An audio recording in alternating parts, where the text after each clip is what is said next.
अच्छा, graph chart and diagram, सही है। ग्राफ चार्ट्स एंड डायग्राम, इसका सेक्शन ओवरव्यू क्या है? Introduction. Number 2, by chart and bar chart and pie chart, plot of group frequency distribution, graphical representation. सही है। इसके अंदर कुछ डायग्राम्स हैं, किस तरह आप अपनी डिस्क्रिप्टिव स्टैटिस्टिक्स को शो ऑफ करते हैं ग्राफिकल पॉइंट ऑफ व्यू से। तो स्ट्रेट फॉरवर्ड मेथड्स के अंदर दो डायग्राम्स आती हैं। दो तरह के मेथड्स होते हैं, एक स्ट्रेट फॉरवर्ड मेथड होता है, दूसरा कॉम्प्लेक्स मेथड होता है। स्ट्रेट फॉरवर्ड मेथड के अंदर हमारी जो दो डायग्राम आती हैं वो आती हैं बार चार्ट और पाई चार्ट। सही है। पेपर पॉइंट ऑफ व्यू से, पेपर आपका एमसीक्यूज है तो डायग्राम बनानी नहीं होती, इसलिए आप समझ लें। बार चार्ट जो होती है वन डायमेंशनल होती है, सिंपल बार चार्ट होती है, मल्टीपल बार चार्ट होती है, कंपोनेंट बार चार्ट होती है। तीन तरह की डायग्राम बनती हैं, ये वन डायमेंशनल कहलाती है। और पाए पाए चार्ट के अंदर आपके क्या होते हैं? सेक्टर्स बनते हैं। सर्कुलर डायग्राम होती है, सेक्टर्स बनते हैं। सही है। अच्छा, पहले हम बार चार्ट और पाई चार्ट को देख लेते हैं, उसके बाद कॉम्प्लेक्स के अंदर जाएंगे हिस्टोग्राम वगैरह पे। ठीक है। जैसे कि ये डाटा हमारे पास दिया हुआ है, डाटा दिया हुआ है, क्लास इंटरवल दी हुई है 0 से 15, 15 से 24, 25 से 54, 54 55 से 64, 65 से 74। मेल का डाटा दिया हुआ है 33.9, 21.3, 34.2। फीमेल का डाटा दिया हुआ है 32.1, 20.0, 31.6, 4.6 एंड सो ऑन। और टोटल दिया हुआ है। आपने क्या किया? आपने यहाँ से लेके 0 से लेके 14 तक रेंज, सही है, एक्स एक्सिस बनाएंगे, वाई एक्सिस बनाएंगे, 0 से 14 तक रेंज ली। और इसके ऊपर 0 से 14 तक पे मेल और फीमेल का टोटल कितना आ रहा था? 66 का बार खींच दिया मैंने। सही है। 15 to 24 पे टोटल कितना आ रहा था? 41.3 पे बार खींच दिया। सही है। तो ये डायग्राम जो सबके, फिर 25 to 54 कितना आ रहा था टोटल? 65.8, मैंने एक बार उठाया 65.8 तक बना दिया। फिर 55 से 64 कितना आ रहा था? 9.1, 9.1 पे बना दिया। फिर 8.1, 8.1 पे बना दिया। तो ये जो बन गया इसको कहते हैं सिंपल बार चार्ट। ठीक है। इसको कहते हैं सिंपल बार चार्ट।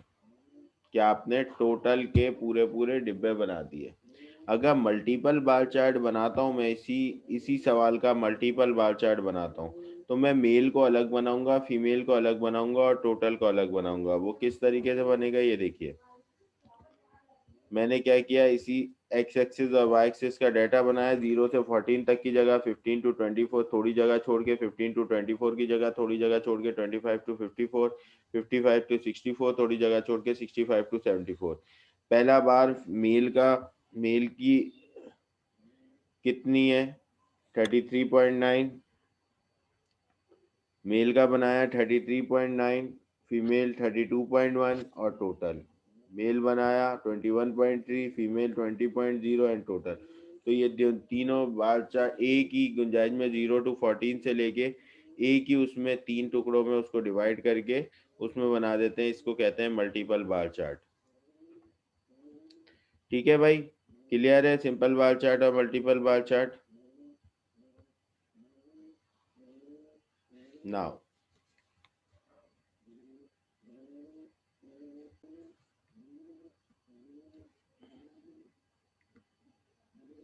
नाउ जैसे कि ये डाटा मैंने यहीं से लिया हुआ था, ये हमारा डाटा था, मैंने बना के दिखा दिया। 0 to 14 टोटल पे पहले इन्होंने बार चार्ट बनाई हुई है।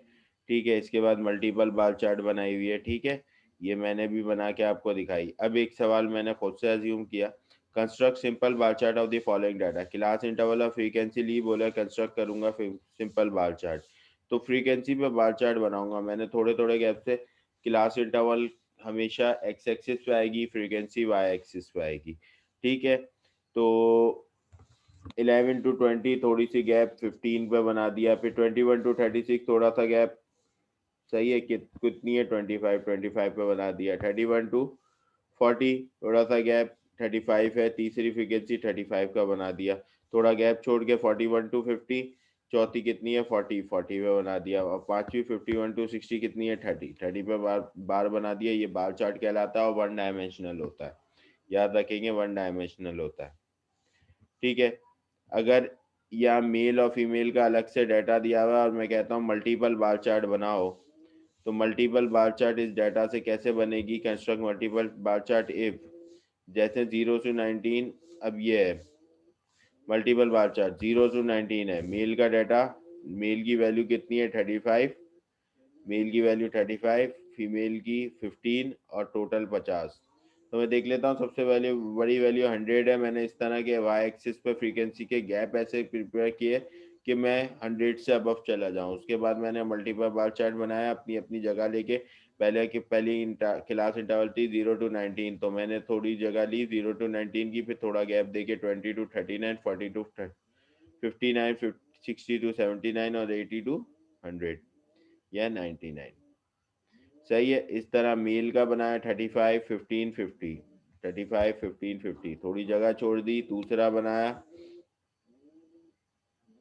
25, 30, 55, 25, 30, 55 एंड सो ऑन। आप बना सकते हैं मजीद। ये मल्टीपल बार चार्ट बन गए, इस तरह मल्टीपल बार चार्ट बनती है। Now component bar chart. Component bar chart कैसी होती है?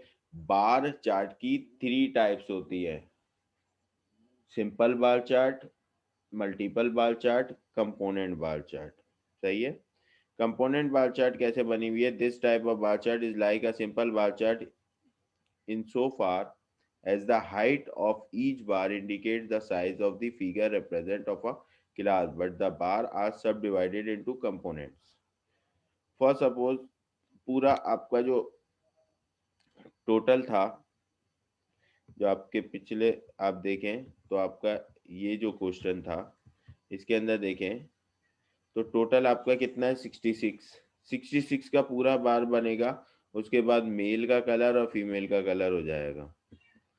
ये देखें, अब देखेंगे ये रही बार 66 का इसने पूरा सा बार बनाया। इसके अंदर इसने यहाँ बता दिया मुझे, यहाँ इसने बता दिया कि ये ब्लैक, डार्क ब्लैक में मेल है और लाइट ब्लैक में फीमेल है। तो ब्लैक पे मेल का कलर कर दिया, जो ऊपर बच गई फीमेल। इसी तरह दूसरा बार बनाया 15 to 24 का 41 जो भी वैल्यू थी उसके ऊपर मेल का कलर किया, ऊपर फीमेल बच गई। ठीक है, समझ गए? इस तरह कंपोनेंट बार चार्ट बनाया। अच्छा, परसेंटेज के साथ कंपोनेंट बार चार्ट कैसे बनाया? क्लास इंटरवल तो एक्स एक्सिस पे आएगी, परसेंटेज सब हर नंबर की 100% होती है। सही है। अब इसने परसेंटेज निकाली मेल की। मेल की परसेंटेज कैसे निकाली? मेल की वैल्यू कितनी है? मेल की वैल्यू है 33.9। 33.9 को डिवाइड करो 66 से, मल्टीप्लाई करो 100 से, तो मेल की परसेंटेज आ जाएगी। पूरे बार बनाए 100% के, जितना परसेंट मेल आया उसको ब्लैक कर दिया, बाकी ब्लू कर दिया फीमेल को। क्लियर है?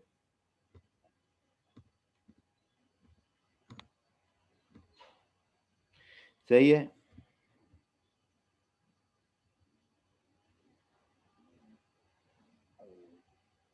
परसेंटेजेस निकल जाएंगी। परसेंटेजेस जैसे मेल की value divided by total multiply by 100, female की value divided by total multiply by 100, तो परसेंटेज निकल के हो जाती है। आपको पेपर पॉइंट ऑफ व्यू से बनाना इस वजह से नहीं है क्योंकि आपका एमसीक्यूज पेपर होता है। आपको इससे रिलेटेड बस पता होना चाहिए कि ये वन डायमेंशनल होती है और बनती कैसे है। पाई चार्ट क्या होता है? अ पाई चार्ट और circular graph is a circular chart divided into sectors. एक पाई चार्ट जो होता है वो सर्कुलर डायग्राम या सर्कुलर ग्राफ होता है जो कि सेक्टर्स में डिवाइडेड हुआ हुआ होता है। सही है ना? The size of each sector proportional to the quantity is represented. जो भी एक सेक्टर का साइज होता है वो उस जगह की बता रहा होता है क्वांटिटी को। सही है। जिस तरह मैंने उस दिन अपनी इन्वेस्टमेंट को डिस्ट्रीब्यूट किया था, सही है ना, जिस दिन चैप्टर स्टार्ट किया था। अब ये डी के थ्रू बनता है। मैंने आपको बताया था किस तरीके से बनता है, याद हो के आपको, कि पहले आप सर्कुलर डायग्राम बना लेंगे, उसके बाद एक रेडियस खींच देंगे, सेंटर से लेके एक लाइन खींच दी, डी इधर रखा, रिलेटिव फ्रीक्वेंसी को मल्टीप्लाई बाय 360 करेंगे। ठीक है। रिलेटिव फ्रीक्वेंसी कैसे निकलती है? Frequency divided by it's total, frequency divided by it's total multiply by 360 करेंगे, एंगल निकल के आ जाएगा। आप एंगल प्लॉट करते हुए चले जाएंगे। सही है।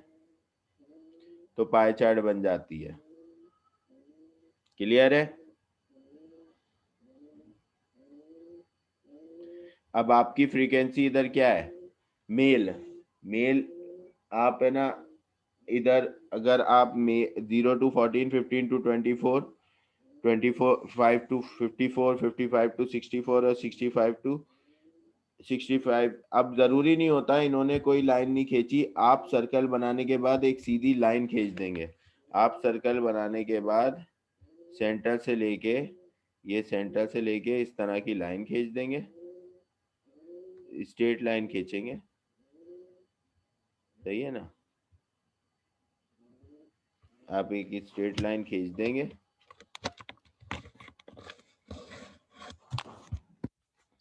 ये सर्कल, यहाँ से ये स्ट्रेट लाइन खींच दी। आपने अपना डी यहाँ रखा, ये डी का सेंटर, ये बेस से बेस मिलाई। पहली आप कैसे निकालेंगे इसकी, आपके पास ये क्वेश्चन यही वाला चल रहा है।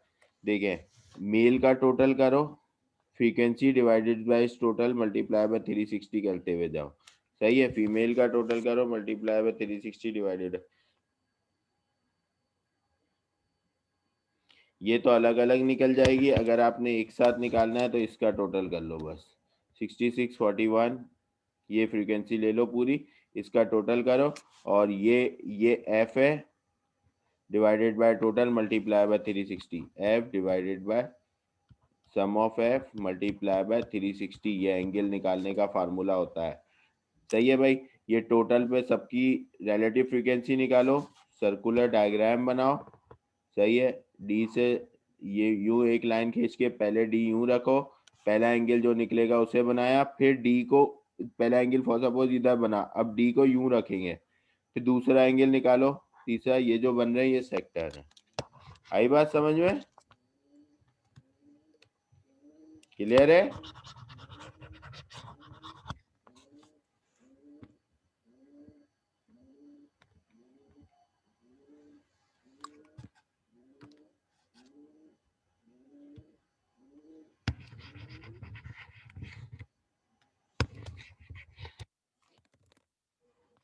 नहीं, दूसरा जो पार्ट था, plot of group frequency distribution, histogram. Histogram जो होता है वो फ्रीक्वेंसी डिस्ट्रीब्यूशन डेटा के ग्राफ बनते हैं। Histogram is used, histogram 2 dimensional होता है, is use to locate mode graphically होता है। हिस्टोग्राम के बारे में जो एमसीक्यूज आते हैं वो, हिस्टोग्राम 1 डायमेंशनल होता है कि 2 डायमेंशनल होता है, 2 डायमेंशनल होता है। Histogram is use to locate mode graphically होता है। ठीक है? ओजाइव तीसरा ग्राफ है, फ्रीक्वेंसी पॉलीगॉन भी बनाने सिखाऊंगा। Ogive is use to locate median graphically. ठीक है?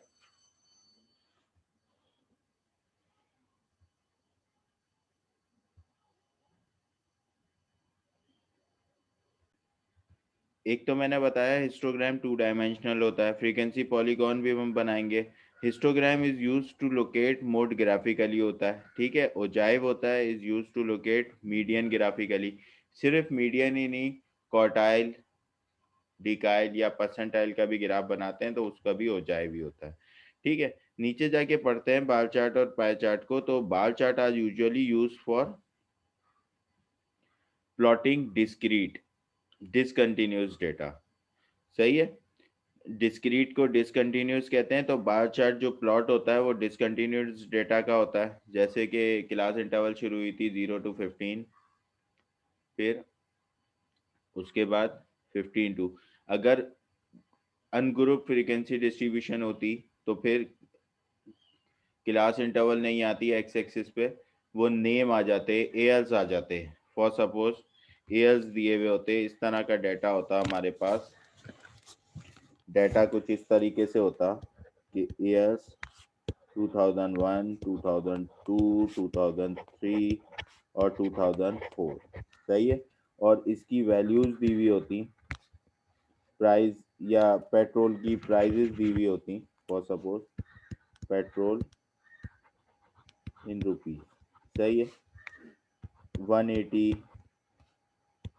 120, 100, 88। सही है भाई? तो आप कैसे बार चार्ट बनाते हैं?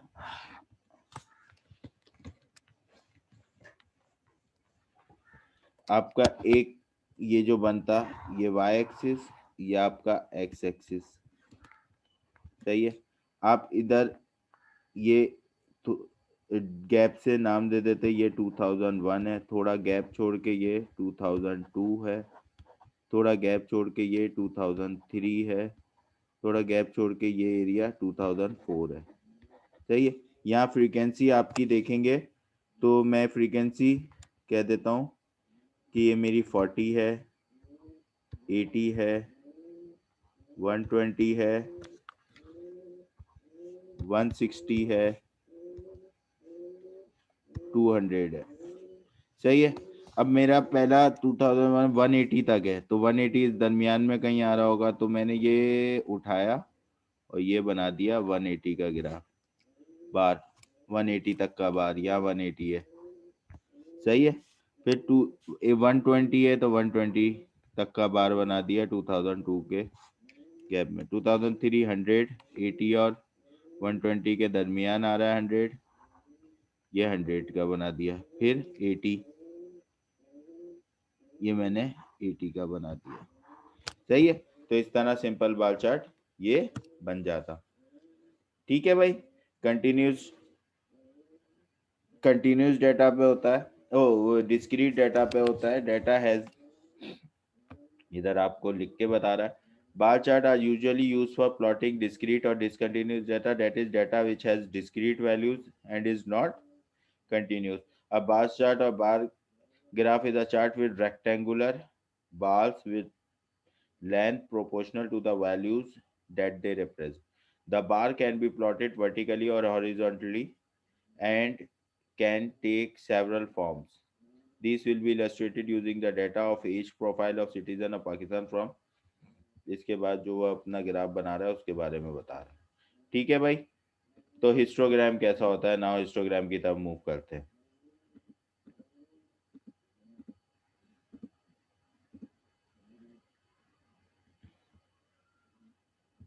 अच्छा, हिस्टोग्राम से पहले अगर पाई चार्ट नहीं समझ आई तो पाई चार्ट को एक और बार देख लेते हैं। ये एक मैंने ली हुई है construct pie chart, class interval और फ्रीक्वेंसी ली हुई है। देखिए फ्रीक्वेंसी क्या है, 20 divided by 200 multiply by 360, angle आ गया 36 का, 54 का, 72 का। आपने सिंपल किस तरीके से इलस्ट्रेशन देनी है इसकी, आपने सर्कुलर पाथ बनाया, जिस सर्कल से बनाया उस सर्कल से सीधी लाइन खींच देंगे, डी रखा, इसके ऊपर पहला एंगल है 36 का, आपने एंगल बना दिया ये 36 डिग्री का, सही है। 36 डिग्री का एंगल बन गया। अब आपका प्रोटेक्टर, अब आपकी बेस लाइन क्या हो जाएगी, ये 36 वाली, अब आपका प्रोटेक्टर इस पोजीशन में रखा जाएगा, पॉइंट से पॉइंट मिलाएंगे, बेस लाइन ये ले लेंगे, और अब एंगल बना 54 का, फॉर सपोज 54 का ये एंगल बन गया, सही है। अब आपका प्रोटेक्टर किस पोजीशन में रखा जाएगा, इस पोजीशन में रखा जाएगा, ठीक है भाई। और अब आपका एंगल है 72, फॉर सपोज ये 72 डिग्री का एंगल बना दिया। अब आपका प्रोटेक्टर बेस लाइन ये बन जाएगी और प्रोटेक्टर रखा जाएगा इस पोजीशन पे, सही है। इस पोजीशन पे रख के 54 का एंगल बनाया, फॉर सपोज ये 54 बना दिया, सही है। अब आपका प्रोटेक्टर किस फॉर्म में रखा जाएगा, इसके ऊपर, सही है। ये बेस से बेस, ये बेस से मिलेगी, ये वाली लाइन मिलेगी, और 27 का एंगल बना दिया आपने, ये 27, सही है। फिर 63 का एंगल बना दिया, फॉर सपोज ये एंगल एंड में 54 ही बचेगा, ठीक है भाई। क्योंकि 360 टोटल सर्कुलर होता है, इस तरह से डी की आपने पोजीशन रखनी है, क्लियर हुई।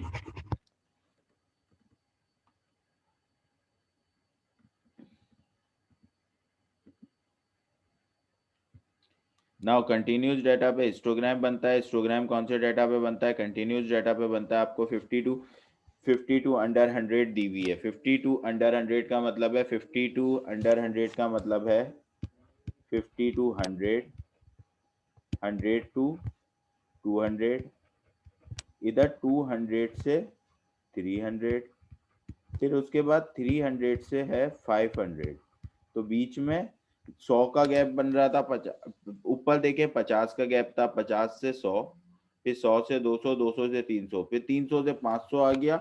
अब इधर जो होगा ना, ये वाला जो ऊपर वाली देखते हैं उसका गैप 500 से अगर ओवर है तो 500 से 700 पे जाएगा, इससे ऊपर वाला गैप देखते हैं। सही है, ऊपर वाला गैप देखते हैं। लेकिन फ्रीक्वेंसी जो दी हुई है वो फ्रीक्वेंसी क्या दी हुई है, 5, 12, 17, 16, 8। इसको आप एक सिंगल गैप पे लेके आएंगे। सिंगल गैप पे लाने के लिए फॉर सपोज हम सपोज कर लेते हैं, हमने सपोज कर लिया कि हमारा सिंगल गैप जो है वो 100 है। 100 हमने तय कर लिया, तो इधर कितना था, 50 का गैप था, तो 50 आप फ्रीक्वेंसी को 50 को मल्टीप्लाई बाय 2 करोगे तो 100 आ जाएगा, तो आपने अपनी फ्रीक्वेंसी मल्टीप्लाई बाय 2 कर दी, 5 टू द 10। सही है, यहाँ 100 का ही गैप था, 1 आ गया। यहाँ 100 का ही गैप था, मल्टीप्लाई बाय 1 आया। यहाँ कितना गैप था, 200 का, तो 100 लाने के लिए 200 डिवाइडेड बाय 2 किया। 5, इधर भी 200 का गैप था तो 200 डिवाइडेड बाय 2 किया। तो आप अपनी फ्रीक्वेंसी को एडजस्ट करने के लिए आप इंटरवल्स को क्या करते हो, इंटरवल्स को आपने क्या किया, इंटरवल्स को आपने पहले स्टैंडर्ड साइज पे लेके आए, स्टैंडर्ड साइज 100 रखा। अब इन दोनों के दरमियान जो गैप था वो 50 का था, तो आप अपनी फ्रीक्वेंसी 50 को मल्टीप्लाई बाय 2 करोगे तो 100 होगी। तो 50 को आपने मल्टीप्लाई बाय 2 किया, 5 अपनी फ्रीक्वेंसी को मल्टीप्लाई बाय 2 किया, 5 टू द 10।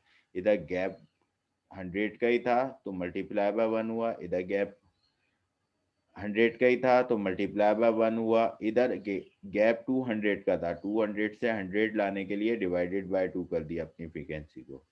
ठीक है, इधर भी 200 का गैप था तो डिवाइडेड बाय 2 कर दिया। तो आपने सबसे पहले एडजस्ट करनी है अपनी नंबर ऑफ वॉइसेस या frequency. Now 50 to 100 frequency, class interval कितनी आ गई, क्लास इंटरवल कैसे निकलती है, 50, 100, 200। सही है, 100 फिर 100 का गैप है।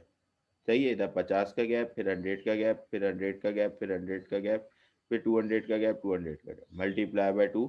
न्यू हाइट ऑफ बार निकल के आ गई, जो कि मैंने इधर ही डायरेक्ट निकाली, 10, 12, 17, 84, 10, 12, 17, 84। नाउ हिस्टोग्राम निकालना है। सबसे पहले हिस्टोग्राम बनाने का तरीकेकार क्या होता है, हिस्टोग्राम के दरमियान गैप नहीं होता। आपने जो अपनी इस तरीके से लिखी जाती है, इस तरीके से आपकी फ्रीक्वेंसी लिखी जाती है, 50, 100, 200। जैसे आपने लिखी 50, 100, 200, 300, 500, 700, मैंने लिखा 50, 100, 200, 300, 500, 600। आपने एक गैप बना लिया, उस गैप ले लिया कि भाई जीरो यहाँ से लेके 100 है, ये 200 है, ये 300 है, ये 400 है, ये 500 है, ये 600 है और ये 700 है। 50 से लेके 100 तक का ग्राफ कितना है, 10 का, तो 10 पे मैंने एक बार बना दिया। अब 50 से 100 के बाद 100 से 200 है, तो बार यहीं से शुरू होगा 100 से, और उसकी फ्रीक्वेंसी कितनी है, 12। तो वो 12 पे बन के 200 तक आ गया। 200 से 300 की जो है, 200 से ही शुरू हुआ, बार 17 तक गया और आ गया। फिर 300 से 500, 8 नई वाली जो निकली है। फिर 5 टू 700, 4। ठीक है, ये तो आपने हिस्टोग्राम बना लिया। कोई कंफ्यूजन हिस्टोग्राम में?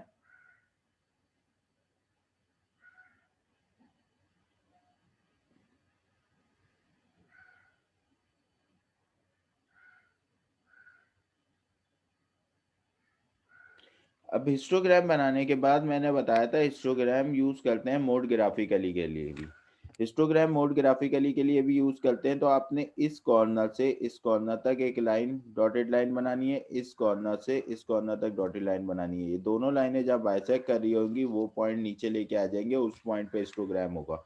अगर देखें आप तो ये 200 और 300 के बीच में भी नहीं है, बल्कि इससे भी कम है, तो 240 to 35 के दरमियान है यहाँ। मोड मैंने इसका मोड मैंने देख लिया, ग्राफ होता तो ग्राफ पे डायरेक्ट निकलता, लेकिन यहाँ घिर रहा है।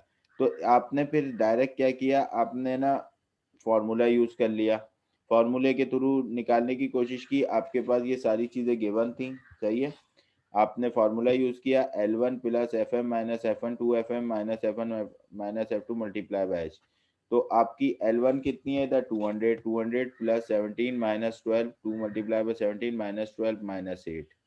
सही है, मल्टीप्लाई बाय 100, 235.7 आ गई।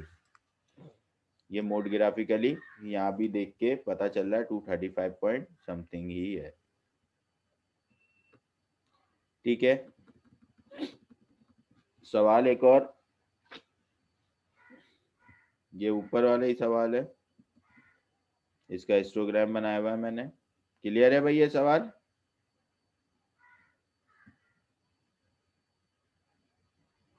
कैसे लेते हैं हिस्टोग्राम से मोड ग्राफिकली? मोड ग्राफिकली कैसे लेते हैं बेटा? इस लाइन को, एक इस लाइन को इस कॉर्नर से मिलाते हैं, सही है, और इसको इस कॉर्नर से मिलाते हैं। ठीक है, और जिस पॉइंट पे ये बाइसेक्ट कर रहे होते हैं ना, उस पॉइंट पे नीचे लेके आ जाते हैं। ठीक है, स्केल रख के मिलाते हैं ताकि स्ट्रेट आए। सही है, इस पॉइंट पे बाइसेक्ट कर रहे हैं, ये पॉइंट नीचे आ जाएगा, ये आपके कहीं इस पॉइंट पे मोड होगा। सही है, तो देखिए 200 225 लिया हुआ है, 250 235 आया था हमारा मोड, 235 के दरमियान ही सही आ रहा है। सही है ना? अच्छा, हिस्टोग्राम के ऊपर पॉलीगॉन बना हुआ है, ये जो आपकी लाइन दिख रही है ये पॉलीगॉन है। पॉलीगॉन कैसे बनता है? मिड वैल्यू से बनता है। मिड वैल्यू, अब आप इसी सवाल पे आते हैं, तो इसकी मिड वैल्यू निकालता हूँ। मिड वैल्यू क्या आ जाएगी भाई? Mid value 50 plus 100 divided by 2, 75।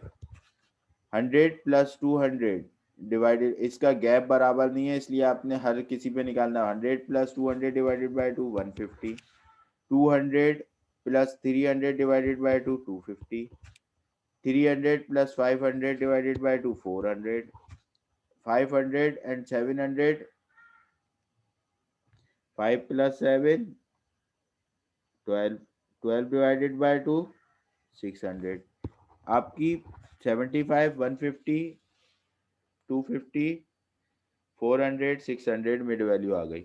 Histogram के ऊपर भी पॉलीगॉन बनता है, अलग से भी पॉलीगॉन बनता है। हिस्टोग्राम के ऊपर पॉलीगॉन बनाने का तरीकेकार ये कि आपने देखा 75, 25 यहाँ है, 75 यहाँ, 75 पे आपकी फ्रीक्वेंसी के ऊपर, क्योंकि फ्रीक्वेंसी तो वही है जो आपके ऊपर है।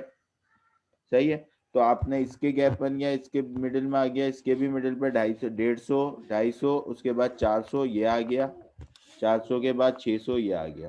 सही है, आप इसको जीरो की तरफ से लेके आते हैं, यूं करके छोड़ देते हैं इसको, फिर यूं यूं, इसको इसके साथ मिलाया और इसको इसके साथ बना के यूं आगे की तरफ छोड़ देते हैं। ये जो बना है ये पॉलीगॉन है, ये कहलाता है फ्रीक्वेंसी पॉलीगॉन। हिस्टोग्राम के ऊपर भी बनता है ये, और अलग से भी इसको बना सकते हैं।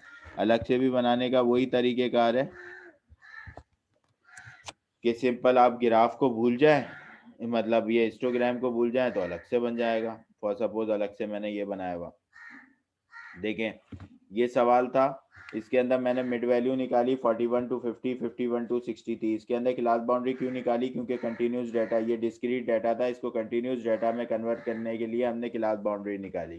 सही है, क्लास बाउंड्री निकाली, इसका आपने मिड वैल्यू निकाली 41 टू 50 डिवाइडेड बाय 2, 45.5, 55.5, 65.5। अब 45.5 पे frequency height of the bar कितनी है? 6। सही है, तो 6 पे पहला डॉट आ गया। 55.5 पे हाइट ऑफ द बार कितनी है? 8 पे दूसरा डॉट आ गया। 65.5 पे 10। 75.5 पे हाइट ऑफ द बार 12। 85.5 से आपने सबने मिला दिया, यहाँ जीरो की तरफ, यहाँ आगे छोड़ दिया, ये फ्रीक्वेंसी पॉलीगॉन आ गया। ठीक है, हिस्टोग्राम के ऊपर भी फ्रीक्वेंसी पॉलीगॉन मैंने बना के दिखाया। ठीक है,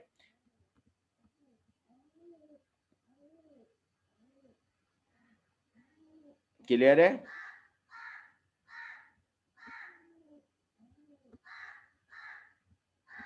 हिस्टोग्राम से मोड ग्राफिकली निकलता है, इस सवाल में भी निकाल के दिखाया है। ठीक है, ये आप लोगों के पास फाइल आ जाएगी, आप लोग देख लीजिएगा जरा सुकून से। कोई चीज ना समझ आए तो पूछ सकते हैं। ना ओजाइब,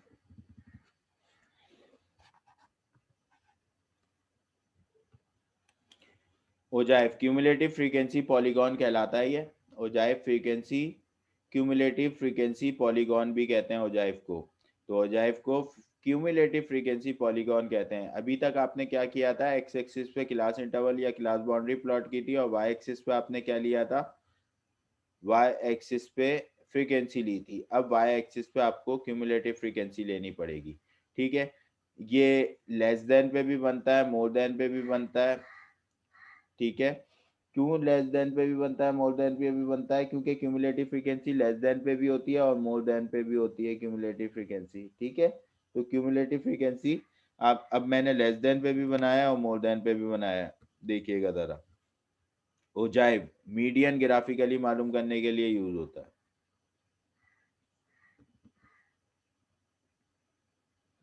मैंने डाटा लिया weekly sale 0 to 100, 100 to 200, 200 to 300, 300 to 400 और 400 टू 500। उसकी फ्रीक्वेंसी है 81795। सही है, सिंपल ग्राफ बनाया मैंने। एक्स एक्सिस पे अपनी वैल्यूज इसी तरह उठा ली, 0, 100, 200, 300, 400, 500, 100, 200, 0, 100, 200, 300, 400, 500। वाई एक्सिस पे मैंने बताया क्या प्लॉट होगी, क्यूमुलेटिव फ्रीक्वेंसी। या मैंने लेस देन क्यूमुलेटिव फ्रीक्वेंसी निकाली, पहली फ्रीक्वेंसी ऐसी आ गई 8, 8 में 17 प्लस किया 25, 25 ने 9 प्लस किया 34, 34 में 5 प्लस किया 39, 39 में 1 प्लस किया 40। फ्रीक्वेंसी का टोटल भी कितना है यहाँ, 40। ठीक है, फ्रीक्वेंसी का टोटल भी 40 है। क्यूमुलेटिव फ्रीक्वेंसी सबसे बड़ी वैल्यू 40 है, तो मैंने 8 8 के गैप से बना दिया। पहला एक बॉक्स को 4 का ले लिया, 2 8, 16, 24, 32, 40। ठीक है, पहली फ्रीक्वेंसी मेरी 8 है। 100 पे, 0 से 100 तक गाड़ी चली, तो 0 से गाड़ी शुरू हुई, 100 तक आई, 100 पे गाड़ी रुकी, 8 आ गई फ्रीक्वेंसी, इधर 8 लगा दिया। फिर गाड़ी चली 100 से 200 तक, फ्रीक्वेंसी कितनी हो गई, 200 पे रुकने के बाद 17, 17 पे डॉट लगा दिया। ओ फ्रीक्वेंसी क्यूमुलेटिव फ्रीक्वेंसी कितनी हो गई, 25, 25 पे डॉट लगा दिया। देन गाड़ी चली 200 से 300, 300 पे पहुंची, क्यूमुलेटिव फ्रीक्वेंसी कितनी हो गई, 34, 34 पे गैप बना दिया। सही है, क्यूमुलेटिव फ्रीक्वेंसी आपकी प्लॉट हो रही है, उसके बाद आपने बना दिया, ये क्यूमुलेटिव बन गई। ठीक है, इससे मीडियन ग्राफिकली कैसे निकलता है, आप पोजीशन ऑफ मीडियन ग्रुप निकालते हो। Position of median group N divided by 2 group, capital N frequency के टोटल के बराबर होता है। 40 डिवाइडेड बाई 2, 28 ग्रुप आया, 28 पे आपने ग्रुप बनाया, ये नीचे लेके आए, इस पॉइंट पे मीडियन है। सही है, इसी तरह से अगर क्यूमुलेटिव फ्रीक्वेंसी मोर देन डीवी होती, सबसे बड़ी फ्रीक्वेंसी, या सबसे पहले आपने नीचे से शुरू किया होता, 1 ऐसे ही आ जाता, 1 में 5 प्लस किया 6, 6 में 9 प्लस किया 15, 15 में 32, 32 में 840। अब गाड़ी जो है स्टार्ट होती है वो जीरो से, या तो जीरो से 100 पे जा रही थी लेस देन फ्रीक्वेंसी पे, इधर गाड़ी जीरो से ही स्टार्ट है। अब रेस कम होगी, तो जीरो पे उसकी फ्रीक्वेंसी क्यूमुलेटिव फ्रीक्वेंसी कितनी है, 40। सही है, जब 100 पे पहुंचे तो क्यूमुलेटिव फ्रीक्वेंसी कितनी हो गई, 32। फिर 200 पे पहुंचे तो क्यूमुलेटिव फ्रीक्वेंसी कितनी हो गई, 15। फिर 300 पे पहुंचे तो क्यूमुलेटिव फ्रीक्वेंसी कितनी हो गई ना, 5, 6। फिर जब 400 पे, आप 400 पे पहुंचे तो क्यूमुलेटिव फ्रीक्वेंसी 1 और 500 पे जाके 0 हो जाएगी। जैसे यहाँ 0 से स्टार्ट हुआ था, वहाँ 500 पे 0 हो जाएगी। इधर भी 20th ग्रुप है, आप ऐसे ग्राफ निकाल सकते हैं, L1 plus H upon F N by 2 minus C. सही है, क्यूमुलेटिव फ्रीक्वेंसी अगर ग्रुप देखूं तो 20th का ग्रुप क्यूमुलेटिव फ्रीक्वेंसी 25 पे बन गया, ये एफ हो गई 17, L1 हो गई 100, L1 100 प्लस एच, 100 का गैप है, हाइट 100 आ गई, डिवाइडेड बाय एफ 17 आ गया, N by 2 20 minus cumulative frequency उससे पहले वाली 8, 170.5। देखिए यहाँ जो बन रहा है वो 170 तकरीबन होगा। दूसरी चीज तरीकेकार क्या होता है, आप दोनों ग्राफ को एक ही चार्ट पे बना दें। दोनों ग्राफ को एक ही चार्ट पे प्लॉट कर दिया, जहां ये दोनों ग्राफ बाइसेक्ट हो रहे हैं वहीं से क्यूमुलेटिव फ्रीक्वेंसी आती है। क्लियर है, सही है। फ्रैक्टाइल्स पे जो क्यूमुलेटिव फ्रीक्वेंसी जिस तरीके से आपने मीडियन पे बनाया उसी तरह ग्रुप निकलते हैं क्वार्टाइल, डिकाइल और परसेंटाइल के, इसके ऊपर भी ओजाइव्स के थ्रू ही बनता है। ठीक है भाई,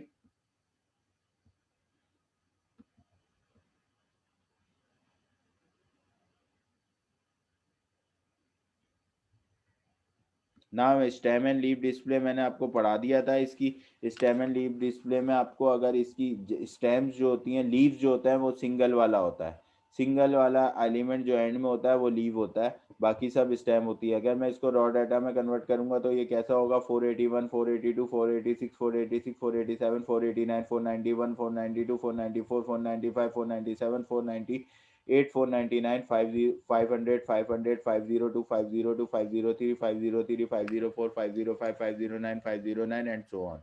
इस तरीके से आप इसको कन्वर्ट कर देंगे, उससे जो भी मानना हो। यहाँ एक और डिस्प्ले होता है box and whisker plot. Box and whisker plot display, box plot भी कहते हैं इसको। Data is collected usually clustered around some central values. A box is visual representation of is showing of the clustering using a box. Draw incorporate median and quartile values with whisker extended to show the range of the data. सबसे पहली चीज जो होती है, ये जो होती है आपका, जो जहाँ से शुरू होता है, आपके पास एक रॉ डाटा दिया हुआ है, सही है। सबसे पहले आपको एक रॉ डाटा दिया हुआ है, फॉर सपोज रॉ डाटा में सबसे लोएस्ट वैल्यू यहाँ निशान लगा दिया, ठीक है। फिर आप फर्स्ट क्वार्टाइल उस रॉ डाटा का निकालते हैं, उसका यहाँ निशान लगा दिया। सेकंड क्वार्टाइल निकालते हैं, थर्ड क्वार्टाइल निकालते हैं, सही है। फर्स्ट से लेके थर्ड तक का बॉक्स बना देते हैं। ये सेकंड क्वार्टाइल मीडियन के बराबर होता है, सही है। सेकंड क्वार्टाइल ही D5 के बराबर होता है, सेकंड क्वार्टाइल ही P50 के बराबर होता है, सही है। और आप इसको विस्कर प्लॉट बना देते हैं। किस तरीके से बनता है ये देख लेते हैं। भाई एक सवाल दिया हुआ है हमें, the following construction of whisker and box and whisker plot.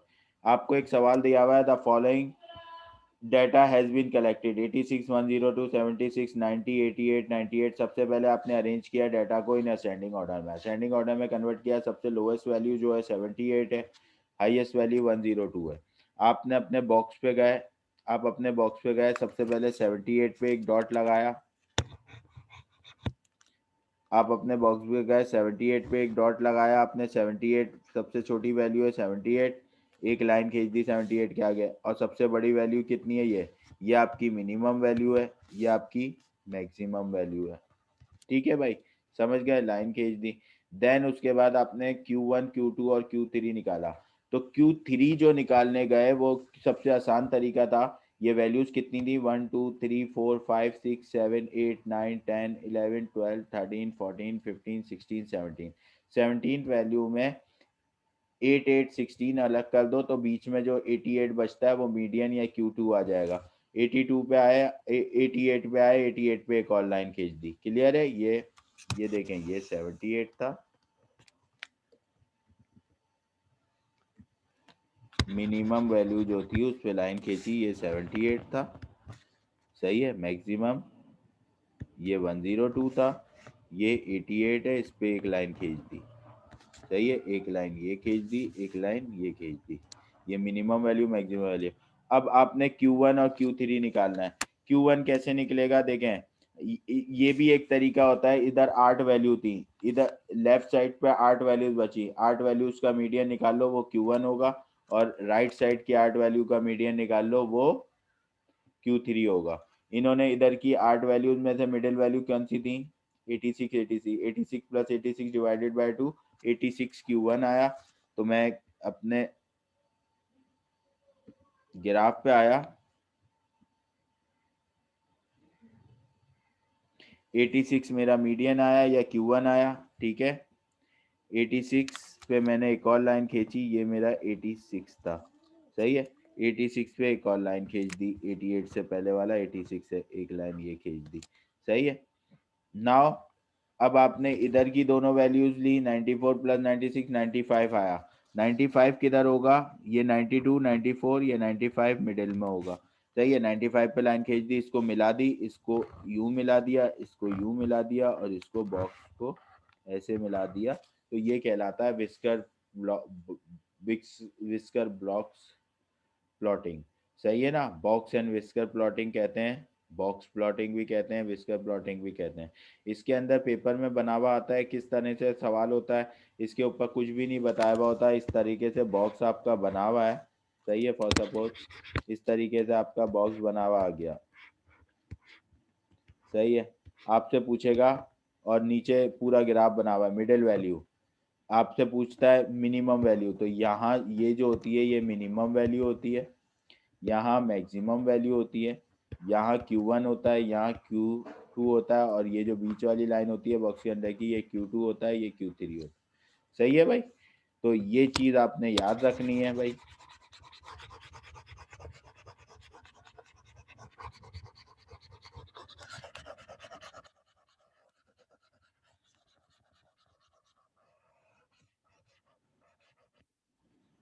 अच्छा, और पूछता है नेगेटिव स्क्यूड या पॉजिटिव स्क्यूड, तो ये पहले लिखी हुई लोवेस्ट वैल्यू और minimum value, lower quartile Q1 को कहते हैं, अपर क्वार्टाइल Q3 को कहते हैं, ये Q2 है मैक्सिमम वैल्यू, ठीक है। ये इसकी जो देखें इधर बॉक्स के अंदर जो मीडियन आया है ना, लेफ्ट साइड पे गैप कम है और राइट साइड पे ज्यादा है, तो ये कहलाता है पॉजिटिव स्क्यू डिस्ट्रीब्यूशन। अगर ऐसा होता कि लेफ्ट साइड पे गैप ज्यादा होता और राइट साइड पे कम होता तो इसको कहते हैं नेगेटिव स्क्यू डिस्ट्रीब्यूशन, और बिल्कुल बीच में होते दोनों बराबर होते तो सिमेट्रिकल और बेल शेप डिस्ट्रीब्यूशन, ठीक है। Positive skewed distribution, negative skewed distribution और bell shape distribution whisker plotting से कैसे होता है, अगर लाइन वेल लेफ्ट होगी, अगर मीडियन वेल लेफ्ट होगा तो पॉजिटिव स्क्यूड डिस्ट्रीब्यूशन, अगर मीडियन वेल राइट होगा तो नेगेटिव स्क्यूड डिस्ट्रीब्यूशन, और बिल्कुल दरमियान में होगा तो सिमेट्रिकल और बेल शेप डिस्ट्रीब्यूशन होगी। सही है भाई, ये विस्कर प्लॉटिंग थी। अच्छा भाई, लॉग के भी ग्राफ हैं, इतने कोई इंपॉर्टेंट नहीं है क्योंकि सब्जेक्टिव पेपर है नहीं और ऑब्जेक्टिव में इससे कुछ बनता नहीं। सही है, लेकिन आप देख लें, जैसे एयर वन कंपनी ए का डाटा है, कंपनी बी का डाटा है, तो एयर वन में कंपनी ए का डाटा हमने बना दिया 2 4 8 16 32, और कंपनी बी का 5 10 15 20 25, तो कंपनी बी का जो ग्राफ बना वो स्ट्रेट लाइन में बना, दोनों जो बाइसेक्ट कर गए। सही है ना, ये बता रहा है आपको company A sales have grown more quickly than company B. Company B की सेल जो है वो स्ट्रेट लाइन में जा रही है, लेकिन कंपनी ए ने स्टार्टर जो लिया था वो बिल्कुल नीचे से लिया था, लेकिन अब कंपनी ए की सेल जो है वो क्विकली ग्रोन कर गई, क्योंकि वो उसकी सेल जो है वो कंपनी बी से भी बढ़ गई, कंपनी बी पहले ऊपर थी अब नीचे चले गई, ठीक है ना।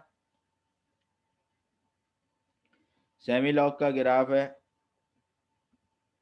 वही सेल है, इसका लॉग निकाल लिया और लॉग को प्लॉटिंग की है। सही है भाई, देखें कंपनी बी, इसके अंदर जब आपने लॉग की प्लॉटिंग की तो कंपनी ए का ग्राफ स्ट्रेट लाइन में बना, कंपनी बी का कर्व बना, लेकिन कर्व जो है वो डिक्लाइनिंग कर्व है। सही है ना, company A has a constant percentage change और rate of change indicated by a straight line, company B has a decreasing percentage change और rate of change indicating by the curving down. सही है, practice question है आपका, histogram बनाना है, 8 classes दी हुई हैं, frequency distribution table बनाना है ऑफ 8 क्लासेस का, ठीक है, प्रैक्टिस क्वेश्चन है। सही है, इसके बाद मीन की एप्लीकेशन स्टार्ट हो जाती हैं। मीन की एप्लीकेशन में सबसे पहले आ जाता है कंबाइंड मीन। कंबाइंड मीन, मीनों का मीन कंबाइंड मीन। सही है भाई, N1 mean one plus N2 mean two plus N3 mean three and so on to N के मीन के तक, जितने भी मीन होंगे वो सब मीन के साथ नंबर ऑफ वैल्यूज से मल्टीप्लाई होंगे और divided by number of values, combined mean use होगा। सही है, एग्जाम्पल है द मीन हाइट ऑफ, अब मीन दे रहा है, मीन हाइट ऑफ 145 स्टूडेंट, तो मीन वन दे रहा है 145 students, class in 60 inches and the mean height, ये आपको 145 जो बताई ये तादाद बताई है, कितने मीन ये रहा था, मीन हाइट ऑफ 145 स्टूडेंट्स, ये N1 है, ये मीन वन है, and the mean height of 155, ये N2 है और ये मीन टू है। सही है, find the overall height of the 300 students, N1 plus N2 को प्लस 145 प्लस 155 करेंगे 300 आएगा, N1 mean one plus N2 mean two, दो ही वैल्यूज हैं, दोनों को N1 mean one plus N2 mean two किया, ठीक है,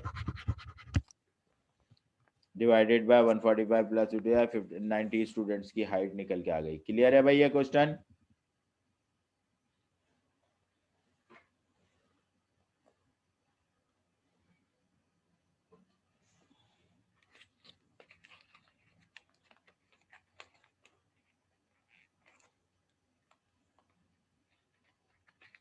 ओके, नेक्स्ट क्वेश्चन की तरफ मूव करते हैं।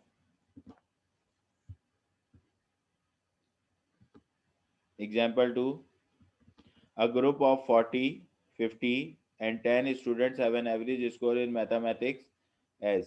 तो भाई तादाद दी हुई है तीन ग्रुप्स की, 40 स्टूडेंट्स हैं, 50 स्टूडेंट्स हैं और 10 स्टूडेंट्स हैं, N1 N2 N3। इनके मीन कितने हैं? 60 40 एंड x, 60 40 और x, सही है।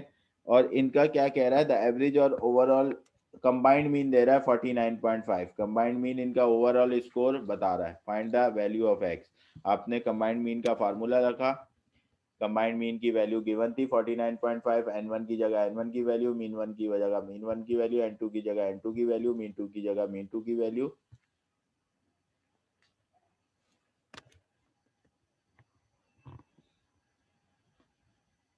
मीन 2 की वैल्यू, सही है, प्लस n3 की जगह n3 की वैल्यू और मीन 3 की जगह x रख दिया।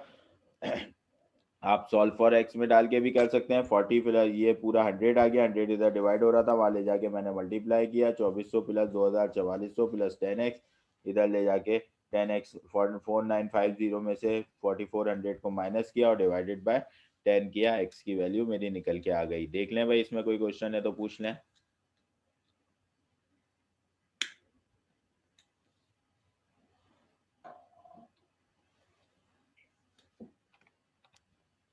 नाउ नेक्स्ट क्वेश्चन की तरफ मूव करूं। एग्जाम्पल 3,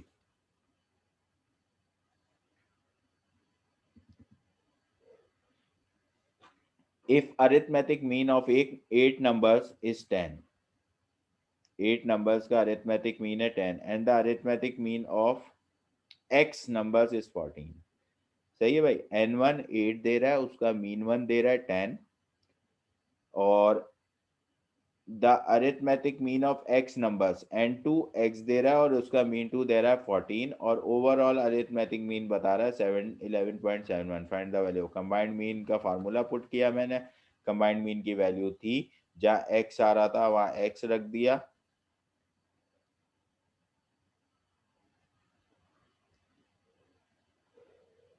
कैलकुलेटर में सॉल्व फॉर x का ऑप्शन यूज किया और आंसर निकाल लिया। क्लियर है भाई?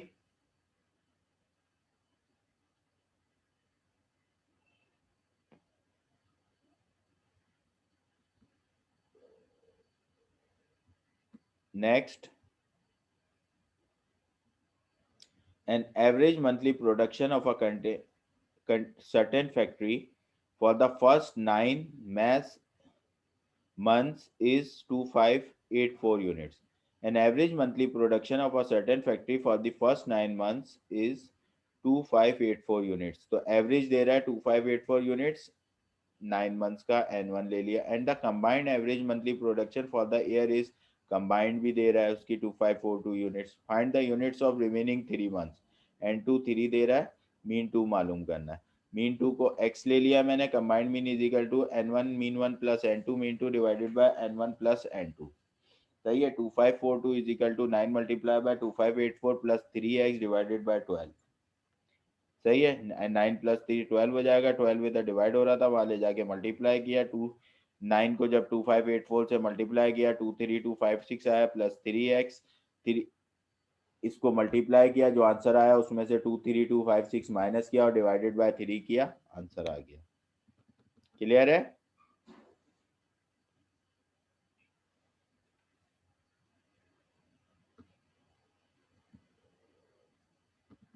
इसके बाद है क्वेश्चन, पास पेपर का है 2008 का। The mean annual salary of all employees in a company is 150,000। Combined mean दे रहा है the mean salary of all employees, सारे एम्प्लॉयज का डाटा दे रहा है 150,000। The mean annual salary of male and female employees is, mean salary दे रहा है फीमेल की, अगर मैं ले लेता हूँ मेल को 1 और फीमेल को 2, तो मीन 1 162 मेल की हो गई, मीन 2 102,000 आ गई। Find the percentage of male and female employees in the company. n1 भी नहीं पता, n2 भी नहीं पता, तादाद ऑफ मेल की क्वांटिटी भी नहीं पता, फीमेल की क्वांटिटी भी नहीं पता। कंबाइंड मीन का फार्मूला यूज किया, combined mean is equal to n1 mean 1 plus n2 mean 2 divided by n1 plus n2। Combined mean की जगह कंबाइंड मीन की वैल्यू पुट करी, जहाँ x आ रहा था वहाँ x पुट किया, जहाँ y आ रहा था फीमेल की जगह y पुट किया। यहाँ x प्लस वाई डिवाइड हो रहा था, उधर ले जाके मल्टीप्लाई किया, 150x plus 150y is equal to 162x plus 102y।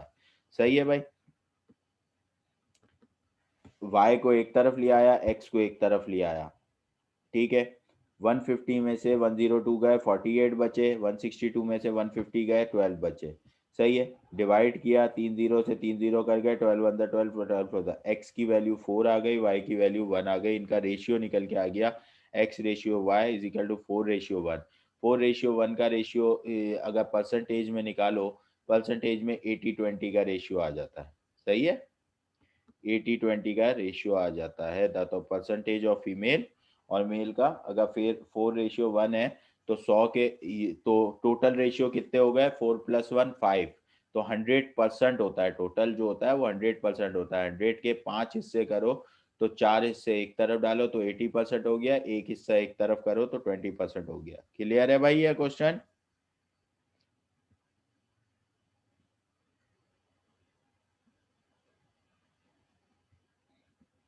Clear है? A company paid to its 40 unskilled workers a mean salary of 13,000. Its 50 semi-skilled workers a mean salary of X, and 7 skilled workers a mean salary of 12,500. The overall combined mean paid to all the workers of the company is 10128.1. Find the value of X. X किधर है? Mean salary of semi skilled workers. आपने simple उतारा, आपने data बनाएंगे। Combined mean का formula है N1 unskilled workers 40 हो गया, उनका मेन सैलरी 13,000 हो गया, N2 50 हो गया, उनकी मेन सैलरी X हो गई, प्लस N3 7 हो गया, उनकी main salary 12,500 divided by 40 plus 50 plus 7। सही है। आपने सिंपल सॉल्व फॉर X में डाला, X की वैल्यू आ गई। ये कंबाइंड मीन खत्म हो गया। इसके बाद एक और सवाल है कंबाइंड मीन का ही। The mean height of 450 students of a school is 120 centimetre and the mean height of 550 students of another school is 145। Find the overall mean height of the, overall mean height निकालनी है।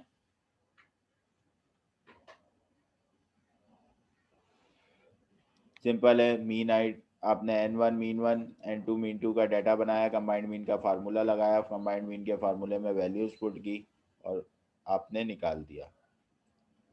The average wage of 4 workers is rupees 1700 per week and the average wage of all workers is, all workers का मतलब हो गया combined mean दे रहा है 2000 per week. Average wage of 6 workers, तो N1 को 4 ले लिया, N2 को 6 ले लिया, मीन 1 1700 हो गया, मीन 2 मिसिंग है, मीन 2 को X ले लिया, कंबाइंड मीन गिवन था, फार्मूले में वैल्यू पुट करी और आंसर निकाल लिया।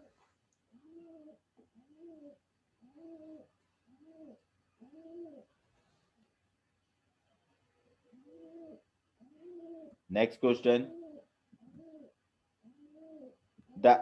the monthly average wage of workers of a factory consisting of 40 65 and 15 student N1 N2 N3 दिया हुआ वर 1600 x मीन 2 मिसिंग है, ओवरऑल मीन आपको गिवन है, ऑल वर्कर्स का मीन गिवन है, कंबाइंड मीन का फार्मूला लगाया, सॉल्व फॉर x में डालेंगे वैल्यू आ जाएगी। क्वेश्चन नंबर 6 को देख लें जरा।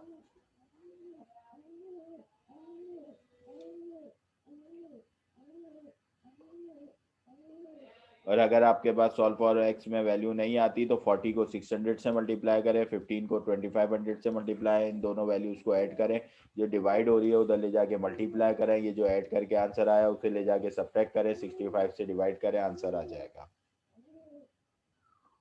क्लियर है? In a certain factory there are 10 officers 60 clerks and X workers. एक सर्टेन फैक्ट्री के अंदर 10 ऑफिसर्स हैं, 60 क्लर्क्स हैं और एक्स वर्कर्स हैं। सही है। उनके मीन है 62,700 2300 and 1200 respectively. The average salary of all the employees of a factory together is 14483। Find the value of x. Combined mean का फार्मूला यूज किया आपने, सिंपल N1 की जगह N1, N2 की जगह N2, N3 की जगह X पुट कर दिया। ठीक है। इधर आपने अगर सॉल्व फॉर एक्स लगाना है कॉल सॉल्व फॉर एक्स लगाएं, अगर सिंप्लीफिकेशन करेंगे तो थोड़ा सा लेंदी चला जाएगा लेकिन आंसर आ जाएगा।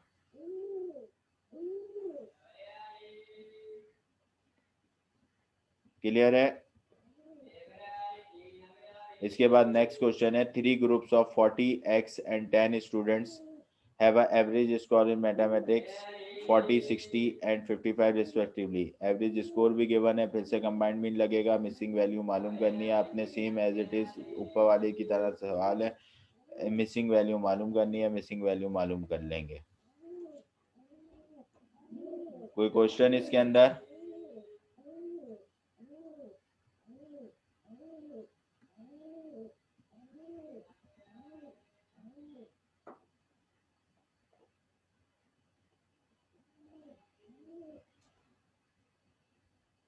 इजी है, ठीक है। इसके बाद आपका एक ये एग्जांपल जो आपकी उसकी दी हुई थी, क्या नाम है, स्टडी टेक्स्ट की एग्जांपल, वो ली हुई है।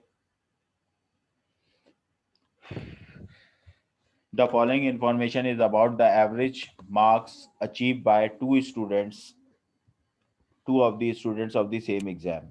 Number of students group A, number of students N1 दिया हुआ 1200, N2 दिया हुआ 400, मीन स्कोर 60% and 40%। सही है। 1200 multiply by N1 60% plus 1200 mean one हो गया, मल्टीप्लाई बाय उनकी 60% प्लस 40%। 1200 का 60% जो होता है वो 720 होता है, प्लस 400 का 70% 280 होता है, divided by total number of students 1600। सही है, डिवाइडेड बाय 1600 किया, 1000 को 62.5% में ये आंसर आ गया। ठीक है। इसके बाद टॉपिक आ जाता है, दूसरी एप्लीकेशन आ जाती है कंबाइंड मीन के बाद वेटेड मीन। पेपर में बड़ी इंपॉर्टेंट है, कंबाइंड मीन और वेटेड मीन जरूर आता है। वेटेड मीन का फार्मूला होता है W1 x1 plus W2 x2 plus and W3 x3 plus W4 x4 and so on to Wn xn divided by W1 plus W2 plus W3। बस इसके अंदर वेट आ जाता है, कंबाइंड मीन जैसा ही formula है। और इसका एक और फार्मूला होता है, weighted mean is equal to sum of Wx divided by sum of W। Marks obtained by a student in 3 test are different durations are recorded below. इसके अंदर आपने पहचानना होता है कि वेट क्या होगा और मार्क्स क्या होंगे। टेस्ट दिए हुए 1 2 3, मार्क्स दिए हुए 40 90 80। ड्यूरेशन जो है 0.5 2.0 0.8। तो वेट जो है ड्यूरेशन है, ड्यूरेशन फिक्स है। सही है, जिसके अंदर आपने मार्क्स टेस्ट देना है और मार्क्स कैरी करने हैं। कैलकुलेट द मीन, मार्क्स कहीं लिखा हुआ नहीं होता, वेटेड मीन का सवाल है, आपने इसके अंदर पिक करना होता है कि डब्ल्यू कौन सा है। सही है ना, मैंने बताया ड्यूरेशन फिक्स है। सही है, उसके अंदर आपने मार्क्स लेने, तो वो आपका वेट है। तो आपने W1 x1 plus W2 x2 plus W3 x3 0.5 multiply by 40 plus 2 multiply bye 90, 2 multiply bye 90 plus 0.5 multiply by 80 divided by W1 plus W2 plus W3। सही है, इस तरीके से किया, आंसर आ गया। दूसरा तरीका, आप sum of W x divided by sum of W, तो बात एक ही है, आप उसका कॉलम बना के भी कर सकते थे। क्लियर है भैया? इसके अंदर दूसरा एग्जांपल जो दे रहा है वो कह रहा है, compute the mean of the price of wheat for the following data assuming the quantities consumed. इसने कहा क्वांटिटी कंज्यूम को वेट ले लो। वेट जो होता है वो क्वांटिटी भी होती है, क्वांटिटी वैसे ही वेट हो गई, तो प्राइसेस और क्वांटिटी W x। सही है, सिंपल, आपने W तीन ही वैल्यूज थी, W1 x1 plus W2 x2 plus W3 x3 plus W4 x4 divided by W1 plus W2 plus W3 W4 किया। सही है, आपने वैल्यूज पुट करी, W1 multiply by x1 plus W2 multiply by x2, और total आपने weighted mean इसका find out कर लिया। आप कैलकुलेटर में कीजिए और मुझे टोटल बनाइए, बताइए। W1 x1 plus W2 x2 plus W3 x3 plus W4 x4, तो ये सम ऑफ Wx ही आता है, नीचे W1 plus W2 plus W3 W4 sum of W ही होता है। सही है। एग्जाम्पल 3 में आपको कह रहा है, marks obtained by a student in 5 test of different duration. Duration आपका वेट हो जाएगा, 5 टेस्ट हैं, आप कॉलम बना के भी मल्टीप्लाई करते हैं। आप एग्जामिनेशन पॉइंट ऑफ व्यू से इस तरह से आपको पता चल गया W आपका ये है। सही है, आपने सिंपल W x निकालने के लिए आप कैलकुलेटर उठाते हैं, 65 multiply by 1.5 plus 40 multiply by 0.5 plus 90 multiply by 2 plus 80 multiply by 0.5 plus 75 multiply by 1। आपकी न्यूमिनेटर की वैल्यू आ जाएगी W X divided by W. आप इनको प्लस कर लें, 1.5 प्लस 0.5 2 हो गया, 2 प्लस 2 4, 4.5 प्लस 1 5.5। देखें सम ऑफ डब्ल्यू एक्स आया था 412.5 डिवाइडेड बाय 5.5। सही है।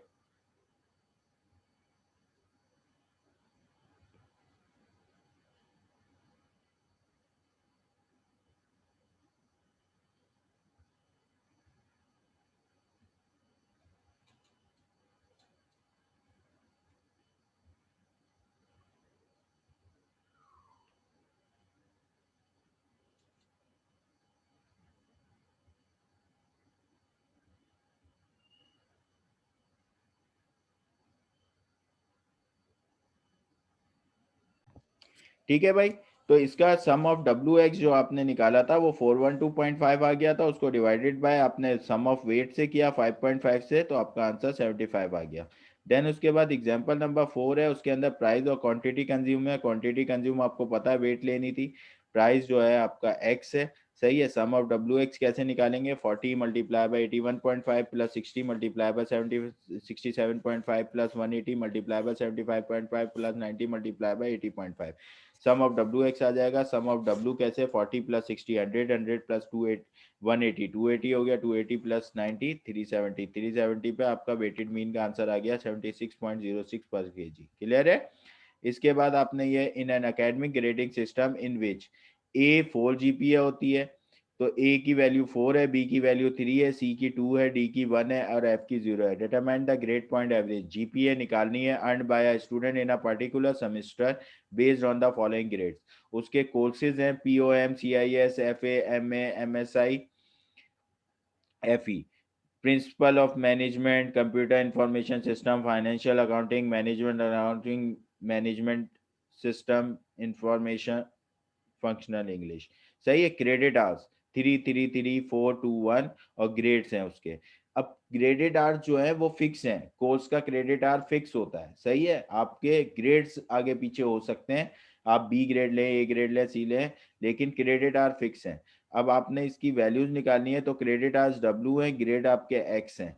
सही है। तो ग्रेड्स की वैल्यू जो है, बी की वैल्यू 3 है, सी की 2 है, एफ की 0 है, सी की 2 है, बी की 3 है, ए की 4 है। आप सिंपल क्रेडिट आवर्स को मल्टीप्लाई करा देंगे, 3 3 जा 9, 3 2 जा 6, 3 0 जा 0, 4 2 जा 8, 2 3 जा 6, 1 4 जा 4। आप ऐड कर लेंगे इसको, 9 plus 6 15, 15 plus 8 23, 23 plus 6 29, 29 plus 4 33, 33 divided by number weight को ऐड करेंगे 16 आ रहा है, 33 डिवाइडेड बाय 16। क्लियर है भाई। ये क्वेश्चन नंबर 2 है, इसके अंदर table below report the profit margin for 3 products group A B and C and the rupees sale for each product during a particular 3 months. Determine the unweighted mean.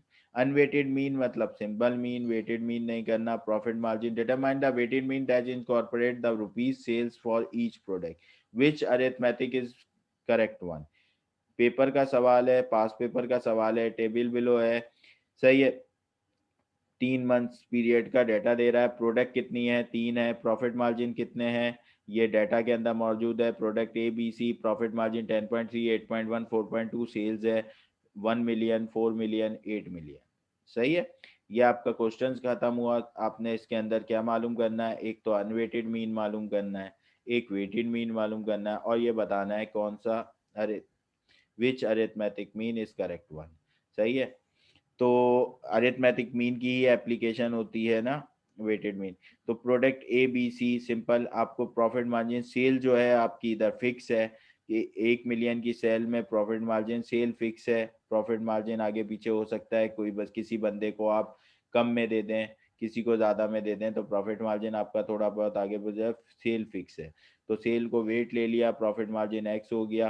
Profit margin multiply by sales W multiply by X, W X का total निकाला 76300, 763,000,000 आ गया। सम of weight किया 13 लाख आ गया। आपने simple क्या किया, sum of W X divided by sum of W किया, तो 763,000,000 डिवाइडेड बाय 13 मिलियन।